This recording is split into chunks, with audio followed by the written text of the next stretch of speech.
ஏனென்றால் தசாபுத்தி என்பது வந்து 1000 மடங்கு உண்மை. 1000 மடங்கு உண்மைங்கிறத விட அதுதான் நம்மளை இயக்குகிறது. கோச்சாரம் என்பது வந்து அவர்களுக்கு சப்போர்ட்டாக இருக்கக்கூடியவர்கள். ஆகவே இந்த 5 ராசி நேயர்களுக்கு 2026ஆம் ஆண்டு ஒரு சிறந்த ஆண்டாக இருக்கும் என்பது சந்தேகத்திற்கு இடமே வேண்டாம். உங்களுடைய ஜாதகம் தசாபுத்தி சாதகமான சூழ்நிலையில் இருந்தால் இதை தெரிந்து கொள்ள வேண்டும் என்றால் என்னுடைய யூடியூப் சேனல் பார்த்துக் கொண்டிருக்கும் நேயர்கள் யூடியூப் சேனல் கீழமா என்னுடைய நம்பர் இருக்கும், ஃபோன் நம்பர், அதை பார்த்து எனக்கு ஃபோன் பண்ணுங்க, நேரில் வாங்க. இந்த காரணங்கள் அனைத்தும் உங்களுக்கு வந்து நிறைவு பெறும் என்பதற்கு தேதி அளித்தார். உங்களுடைய காரியங்கள் அனைத்தும் வெற்றி பெறுவீர்கள் என்பது சந்தேகத்துக்கு இடமே வேண்டாம். ஆகவே ஜாதகத்தை எடுத்துட்டு நேரில் வந்துருங்க. அப்படி இல்லை தொலைதூரத்தில் இருக்கேன் சார், வெளிநாட்டில் இருக்கேன் சார் அப்படின்னு சொன்னா 100% வாட்ஸ்அப்ல அனுப்புங்க. உங்க ஜாதக கட்டத்தை சரி செய்து தசாபுத்தியை கணித்து என்ன வயதில் உங்களுடைய கேள்வி இருக்கிறதோ அந்த கேள்விக்கு நான் விடை சொல்கிறேன். நிச்சயமாக நடந்தே தீரும், நடக்காமல் இருக்கவே இருக்காது. அன்னை பராசக்தியோட அருளாசி என்றும் என்னுள் இருக்கிறதுனால நான் சொல்கின்ற வாக்கு எதுவுமே இதுவரை தவறானதாவோ நடக்கவில்லை என்ற கருத்துக்கோ இடமே இல்லை.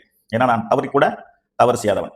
ஆகவே இந்த ரிஷபம், கடகம், துலாம், விருச்சகம், மகரம் இந்த 5 ராசி நேயர்களும் 2026ஆம் ஆண்டு மிகப்பெரிய வெற்றி அடைந்து உங்களுடைய வாழ்த்துக்களையும் உங்களுடைய ஆசீர்வாதத்தையும் எனக்கு நீங்க தர வேண்டும் என்று வேண்டுகிறேன்.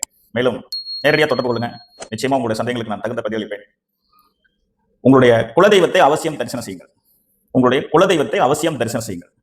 சில பேர் இந்த அஷ்டம சனியில் இருந்தவங்க, அர்த்தாஷ்டம சனியில் இருந்தவர்கள், 7 சனியில் இருந்தவர்கள் ரொம்ப பேர் வந்து குலதெய்வ வழிபாடு செய்ய முடியல சார், போக முடியலன்னு சொன்னவங்க கூட உண்டு. அதனால அவசியம் வந்து குலதெய்வத்தை தரிசனம் செஞ்சுட்டு திருச்செந்தூர் முருகனை தரிசனம் செய்துட்டு உங்களுடைய பயணங்களை தொடங்குங்க. 2026ஆம் ஆண்டு சனி பகவான் பயிற்சிக்கு பின் உங்க வாழ்க்கையில் ஒரு மிகப்பெரிய வெற்றி அடைவீர்கள் என்ற சந்தேகத்திற்கு இடமே வேண்டாம்.